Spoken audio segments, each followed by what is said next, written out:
क्या चल रहा है? आजकल घरों में झगड़े चल रहे हैं, है ना? पति पत्नी का झगड़ा, देवरानी जिठानी का झगड़ा और सास बहू का झगड़ा।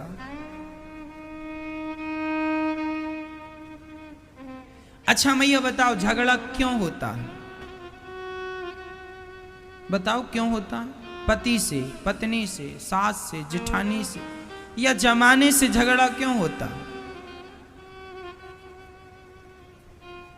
झगड़ा इसलिए होता है मेरी मां, जब आप सामने वाले का कोई दोष देखेंगे, कमी, यदि सामने वाले की आप कोई कमी देख रहे हैं तो झगड़ा होगा। इसलिए हम कहा करते हैं कि कभी किसी की कमियां ना देखा करो। आपको लग रहा है कि ये व्यक्ति, बेटा बहू गलत रास्ता जा रहे हैं, उन्हें समझाओ, पर समझाओ भी एक बार, दो बार, तीन बार। ना समझें तो आप परेशान ना होइए, उसे अब आप नहीं सुधार सकते। आप लोग ना सामने वाले को समझाने में वो नहीं समझता तो आप परेशान होने लग जाते। अरे हमारी तो सुनता नहीं, बहू नहीं सुनती, बेटा नहीं सुनता। तुम अपना क्यों माथा खराब कर रहे हो? तुम अपनी खोपड़ी क्यों खराब कर रहे हो? जो जैसा है उसकी प्रकृति को नहीं बदला जा सकता। बताओ, नीम में कोई शहद लगाए तो क्या नीम में शहद लगाने से वो मीठी हो जाएगी? क्या नीम को शहद से बदला जा सकता है? उसकी कड़वाहट खत्म की जा सकती है? मैया, परमात्मा ने जिसे जैसा बनाया है उसे तुम नहीं बदल सकते, उसे हम नहीं बदल सकते। इसलिए वो जैसा है, वो जैसी है, उसे वैसे रहने दो और आप अपना मन वहां से हटाकर भगवान में लगा दो। यही कल्याण का साधन है। आप परेशान बिल्कुल ना होइए, चिंता ना कीजिए। आपके वश में कुछ नहीं है, आपके हाथों में कुछ नहीं है। यदि होता तो आप कर लेते। क्या बबूल के स्वभाव को बदला जा सकता है?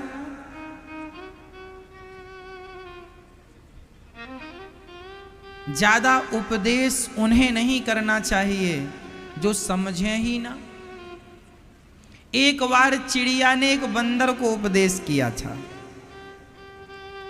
आप सब जानते हैं। एक चिड़िया थी, जिस पेड़ पर चिड़िया ने घोंसला बनाया, अंडा दिया, उसी पेड़ पर एक बंदर आके बैठा। बारिश का समय था, बंदर भीग रहा था और चिड़िया अपने घोंसले में सुरक्षित थी। तो चिड़िया ने बंदर से कहा, क्यों रे बंदर, तू मुझसे बड़ा है, मैं देख तुझसे छोटी होकर, चिड़िया होकर मैंने अपने लिए कितना बढ़िया घोंसला बनाया है, और तू अपने लिए एक छोटा सा घर क्यों नहीं बना लेता? बरसात में भीगता रहता, क्यों नहीं अपने लिए घर बना के रहने लग जाता? जब चिड़िया ने बंदर से कहा कि तू घर क्यों नहीं बनाता, तो चिड़िया ने तो अच्छा कहा ना, लेकिन बंदर को बुरा, ए चिड़िया मुझे उपदेश कर रही। अच्छा, दौड़ के गया और चिड़िया का घोंसला पकड़ के उसने तोड़ दिया और फेंक दिया। ले, बड़ा उपदेश कर रही है। तो ये बताओ, बंदरों को उपदेश देने से होगा क्या? यदि आप गलत व्यक्ति को उपदेश देने लग गए तो वो तुम्हें नुकसान ही पहुंचाएगा। इसलिए शास्त्र कहते हैं कि समझाओ उन्हें जो समझे, ज्ञान उन्हें दो जो ज्ञान लेने के अधिकारी हों, पढ़ाओ उन्हें जो पढ़ने के अधिकारी हैं, जो आपके ज्ञान के अधिकारी ही नहीं है, उन्हें आप क्या ज्ञान देंगे? इसलिए मैया तुम अपने बेटे और तुम अपनी बहू को ज्यादा ज्ञान ना दिया करो, जितना देना था सो दे दिया। समझना होता तो समझदार के लिए इशारा काफी होता है, समझदार के लिए इशारा काफी होता है, और ना समझने वाले को आप समझा तो रहे हैं मन लगा के, क्या परिणाम निकला है? इसलिए मैया ज्यादा माथा पच्ची ना करो। चिड़िया ने बंदर को उपदेश दिया था, क्या परिणाम हुआ? तुम अपने बेटा बहू को ज्यादा उपदेश ना दो, उनसे अपना मन हटा लो, उन्हें जैसा करना है अब वो करेंगे, बड़े हो गए हैं, समझदार हो गए हैं। तुमने समझाना था, 2 बार समझा दिया, रास्ता बता दिया, नहीं सुन रहे हैं, नहीं समझ रहे हैं, तुम अपना मन भगवान में लगाओ, जिससे तुम्हारा कल्याण होना है। यहाँ मन लगा रहेगा और यहाँ मन लगाए लगाए तुम मर गई मैया, तो तुम्हारी दुर्गति होगी मरने के बाद। इसलिए मरने के पहले अपने मन को सब जगह से हटाकर भगवान के श्री चरणों में लगा दो, यही समझदारी है। नहीं तो फिर बाद में दोष ना देना।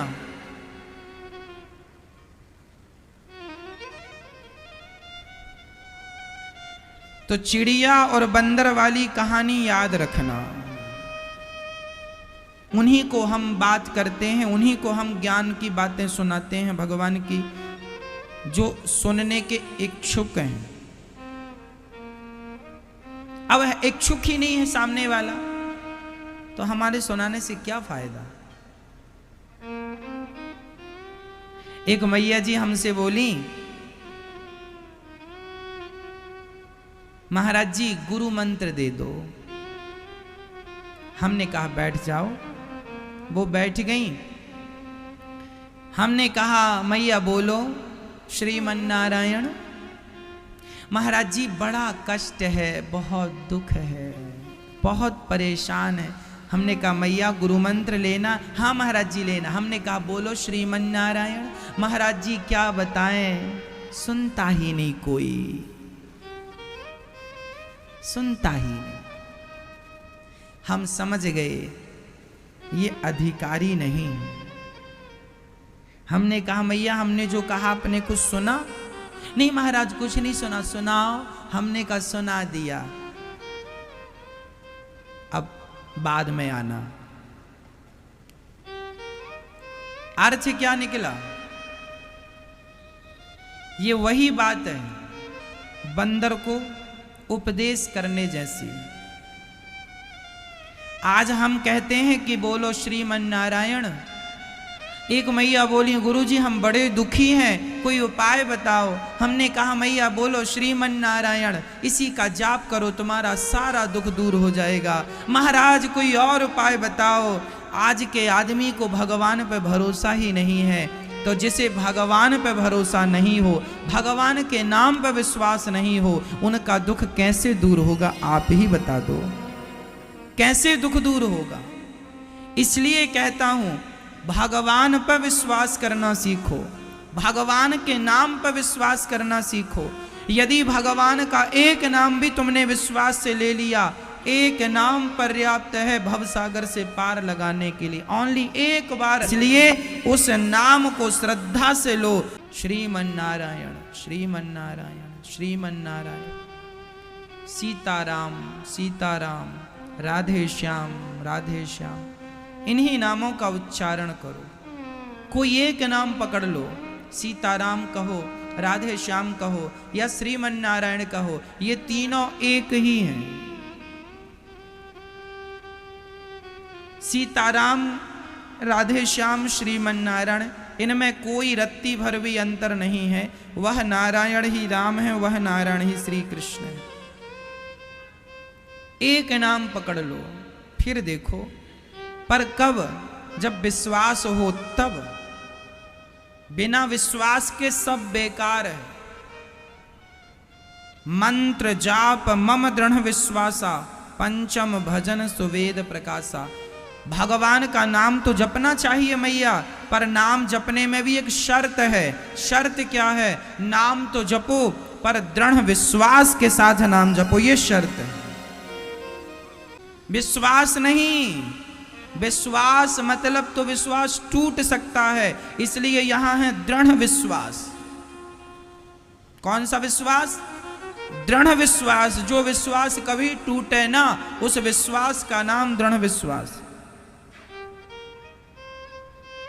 इसलिए भगवान का नाम विश्वास से नहीं, दृढ़ विश्वास। मंत्र जाप मम दृढ़ विश्वास, पंचम भजन सुवेद प्रकाशा। इसलिए मैया आप भी काम करते हुए नाम जपना। क्या जपेंगे मेरी माँ? बोलो श्रीमन्नारायण, श्रीमन्नारायण, जय श्रीमन्नारायण। जोर से बोलो मैया, जय श्रीमन्नारायण, जय श्रीमन्नारायण, जय श्रीमन्नारायण।